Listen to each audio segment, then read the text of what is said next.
Hey, beautiful people.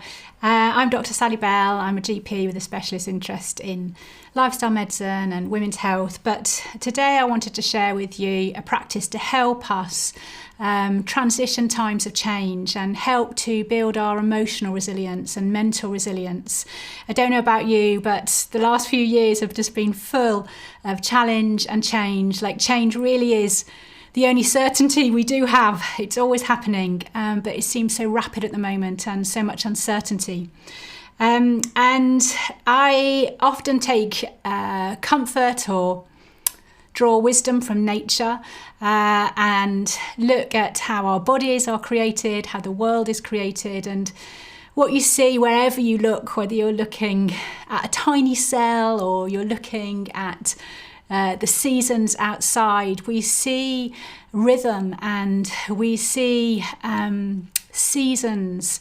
We see this cycling nature of life, with life and death and rest and repair and rebirth and all sort of cycling around. And certainly I feel like in our modern life we have so many pressures to live in the season of summer where it's growth and it's all about being productive, all about the fruitfulness of life. But we don't see anywhere in nature or within the body that this is how we're supposed to live consistently.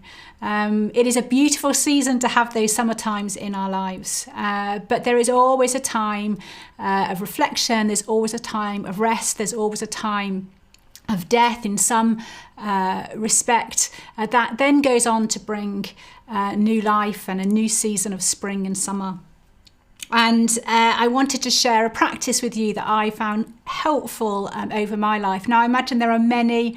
I would love to hear back from you, the things that you do as families or in your faith culture or in your communities that you help you celebrate and move from season to season. But this is one that I practice and I do with my family over the years too. Now, just to say, there's no one way to do this, and my passion really is to remember that with any challenge we have, there are many things that we can be doing to help support our natural ability to heal and be resilient. Everything from how we eat, when we eat, what we're eating, who we're relating to, how we relate to ourselves, how we're moving, how we're sleeping, all of these things that work together for our good. So this is just a simple practice to throw in the mix to help us. It's not going to solve everything, but sometimes as we continue practices that work for us, it can really help build emotional resilience.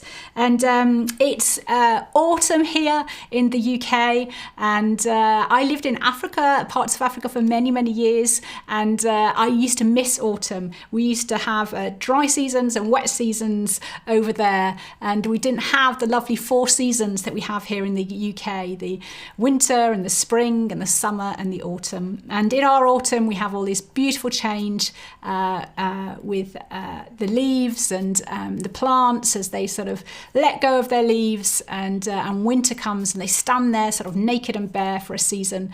And I think what's really interesting, I've got a branch here just out of my garden, is that these leaves are turning and they will fall to the ground. But if you look close at any tree, you will see that the buds for next year are already there. And so I find great comfort in that, sort of metaphorically, as we examine and look at our lives together, that there are seasons to let things go, but we can have confidence that the promise of a new spring and summer is already there. So I wanted to share with you this practice. It's called the examen. Some of you might be familiar with it. And the examen is a way just to reflect over a period of your life. It's a great habit to do on a daily basis. I do it in a sort of form with my kids over the years, but you could look over a period of time, of months or even a year, to help you get to a place where you can maybe let go of those leaves and make room for new growth. And the examen is super, super simple. You don't have to be able to write to do it. You can just hold these thoughts in your head. I like to write things down. And it asks 2 questions. So maybe you're looking back over the last couple of months, and it asks 2 questions. It really says, what are the highs and what are the lows of the last few months, or whatever season or period of time you're looking at. And the old-fashioned words that they used to use were desolation and consolation. What desolates you and what consoles you. But it's this idea of, what has caused you pain, what has caused you separation, what has caused you grief, what has irritated you. And that's the kind of the desolation side of things, the low side. But also, what has made you felt great? What have you learned? What are the riches that you have experienced in this season that we're looking at? And that can go on our high side. So, really, it is just about taking a piece of paper. Here's mine, and I would have my highs on one side and my lows on the other. And it's been a challenging year for me, and it's always easier maybe to start with your lows. I don't know, I find it easier to remember, and then I have to remind myself of the goodness that has come out of these things. But we've had the challenge of our family, of our daughter being very unwell with long COVID and unable to be in full-time education at the moment. And that has been, there have been times of powerlessness. I now understand what medical gaslighting is, where we don't feel we have been believed. Just the grief of seeing her struggle and her suffer has been tough. But on the highs, as I reflect on that over the last, few months, it's been such a privilege to see her. She is a tenacious and a beautiful girl. And our relationship has just gone from strength to strength. That's my little relationship thing. And we've had incredible times together, a lot of laughter, and a lot of very tender moments as she's drawn close to me. And I am deeply, deeply grateful for those times.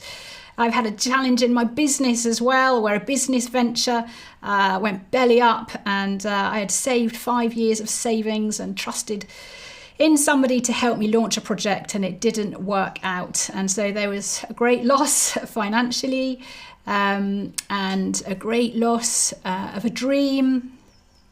But in that, I learned a huge amount.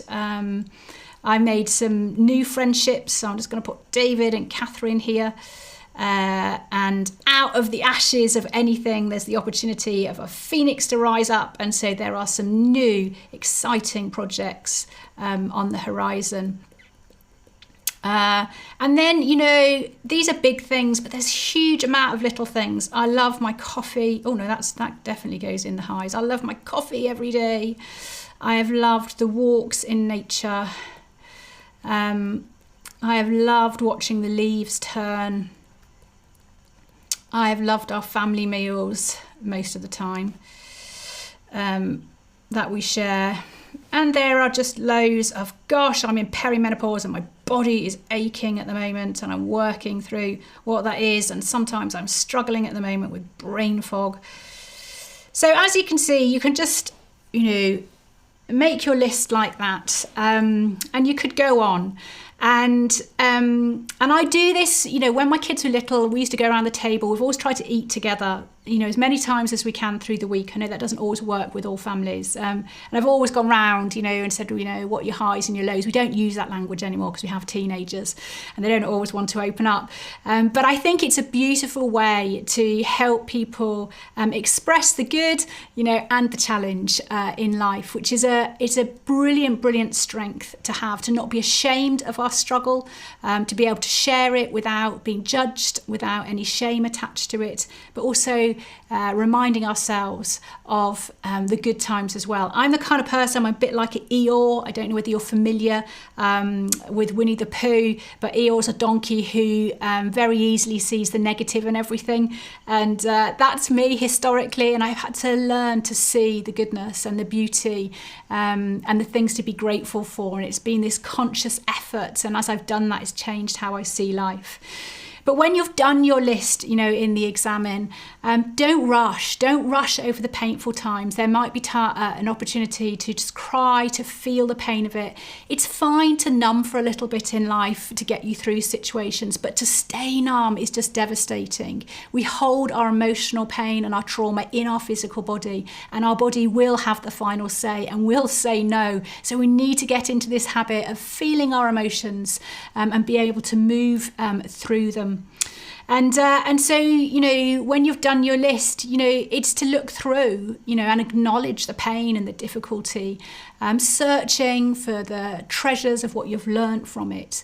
But also it's important to look at the good times as well, and celebrate even those small things, even if it is just sometimes the thing I'm holding to is my sort of sacred coffee in the morning before life starts. Sometimes that is the pleasure of the day when life has been tough. And, and then you just give the whole of those experiences weight. There's an old-fashioned word called honour, and honour, to me growing up was you had to big something up, and it's not. When you look at the root of that word, it's about giving weight to both sides, giving weight to the good and giving weight to the bad, and holding on to those things.